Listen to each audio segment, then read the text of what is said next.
Hello everyone, we welcome you on our hashtag OS, and today we are covering the Samsung event for the first time in our channel.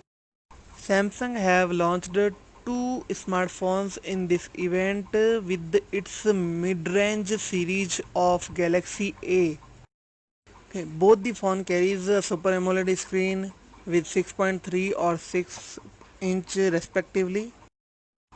The both phone runs with the Snapdragon 660 and 6GB RAM plus 128GB highest variant.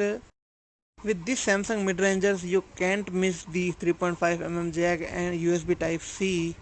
The only difference in between them are the camera setup, which are A9s have 4 camera in and A6s has dual camera in.